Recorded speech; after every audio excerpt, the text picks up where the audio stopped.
సాహితీ yoga 30 days weight loss online class లో join అవ్వండి. మీ అధిక బరువు తగ్గించుకోండి.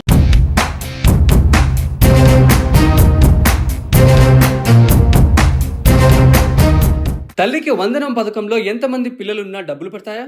తల్లుల అకౌంట్లో ఎప్పుడు డబ్బులు పడతాయి? గత ప్రభుత్వం పెట్టిన కండిషన్స్ని కూటమి ప్రభుత్వం పెడుతుందా? గత ప్రభుత్వం అమ్మఒడి పథకం బాగుందా? ప్రస్తుతం కూటమి ప్రభుత్వం బడ్జెట్లో ప్రవేశపెట్టిన తల్లికి వందనం బాగుందా? గత వైసీపీ ప్రభుత్వం 2020 జనవరి 9న అమ్మఒడి పథకాన్ని ప్రారంభించింది. ఈ పథకం ద్వారా 1వ తరగతి నుంచి 12వ తరగతి వరకు విద్యార్థులకు ప్రతి సంవత్సరం 13,000 రూపాయల చొప్పున ఇస్తూ వచ్చింది. అయితే ఇందులో 2 కండిషన్స్ కూడా పెట్టింది.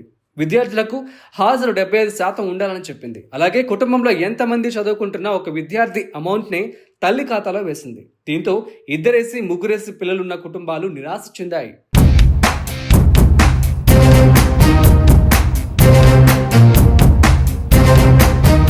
ఇప్పుడు కూటమి ప్రభుత్వం 2025-26 బడ్జెట్లో తల్లికి వందనం పథకానికి 9,407 కోట్ల రూపాయలు కేటాయించింది. గవర్నమెంట్, ప్రైవేట్ విద్యా సంస్థల్లో 1వ తరగతి నుంచి ఇంటర్మీడియట్ వరకు చదువుతున్న విద్యార్థులకు తల్లికి వందనం పథకం అమలు చేసేందుకు ప్రభుత్వం బడ్జెట్లో 9,407 కోట్ల రూపాయలు కేటాయించింది. దీని ప్రకారం 1వ తరగతి నుంచి ఇంటర్ వరకు చదివే ప్రతి విద్యార్థి తల్లికి ఏడాదికి 15,000 రూపాయల చొప్పున ప్రభుత్వం ఆర్థిక సహాయం అందిస్తుంది. గత ప్రభుత్వంలో ఎంతమంది పిల్లలు ఉన్నా ఒక్కరికే అమ్మఒడి పథకాన్ని అమలు చేయగా ఇప్పుడు అర్హులైన ప్రతి విద్యార్థికి చెల్లించనుంది. రాష్ట్రంలో అన్ని రకాల పాఠశాలలు కలిపి 58,573 ఉండగా వీటిల్లో 68,54,689 మంది విద్యార్థులు చదువుతున్నారు. ఇది కాకుండా 10 లక్షల మంది ఇంటర్మీడియట్ చదువుతున్నారు. మొత్తంగా విద్యార్థుల సంఖ్య 78 లక్షలకు పైగా ఉంది. వీరిలో అర్హులైన అందరికీ తల్లికి వందనం కింద సాయం అందనుంది. ఇంకా ఎలాంటి లొసుగులు లేకుండా కూటమి ప్రభుత్వం దీన్ని ఇలానే అమలు చేస్తే ఎన్నికల్లో తల్లులకు ఇచ్చిన మాట ప్రకారమే హామీ నిలబెట్టుకుంటున్నట్లు అవుతుంది.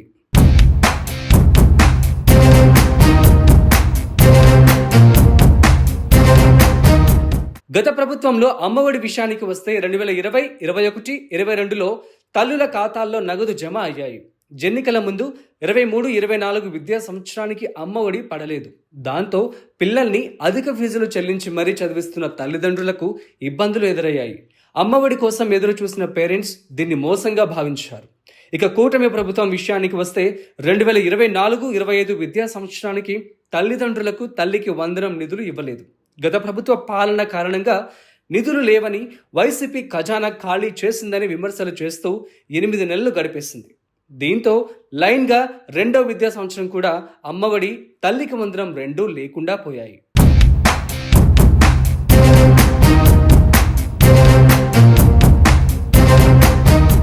తల్లికి వందనం పథకాన్ని మే నుంచి ప్రారంభించేందుకు కూటమి ప్రభుత్వం ప్లాన్ చేస్తోంది. సమ్మర్ హాలిడేస్ తర్వాత స్కూళ్లు ప్రారంభమయ్యే టైంలో ఈ నిధులను విడుదల చేయాలని భావిస్తోంది. అయితే ఇదివరకు జగన్ అమ్మఒడి నిధుల్లో 2,000ను స్కూలులో పారిశుద్ధ్యం కోసం కేటాయించేవారు. అలాగే కూటమి ప్రభుత్వం కూడా కోత పెడుతుందా లేక మొత్తం 15,000 రూపాయలను విద్యార్థులకే ఇస్తుందా అనేది చూడాలి. ప్రభుత్వం ఇచ్చే 15,000 రూపాయలు కూడా ఎన్ని విడతలు ఇస్తారనేది ఇంకా చెప్పలేదు. అలాగే విధి విధానాలు కూడా ఇంకా చెప్పలేదు. ఏప్రిల్ లేదా మే నెలలో తల్లికి వందనం గైడ్లైన్స్ చెప్పే ఛాన్స్ ఉంది. అలాగే పేరెంట్స్ తమ పిల్లలకు సంబంధించిన ఐడి కార్డులు, అడ్రస్ ప్రూఫ్లు, పాస్పోర్ట్ సైజ్ ఫోటోల వంటివి రెడీ చేసుకుంటే మంచిది. ప్రభుత్వం దరఖాస్తులకు ఆహ్వానించగానే వెంటనే అప్లై చేసుకోవడానికి వీలవుతుంది. వాట్సాప్ ద్వారానే అప్లై చేసుకునే అవకాశం కల్పించే అవకాశం కూడా ఉంది. మరి అమ్మఒడి బాగుందా? తల్లికి వందనం బాగుందా? తల్లికి వందనంపై మీరేమనుకుంటున్నారో కామెంట్ చేయండి.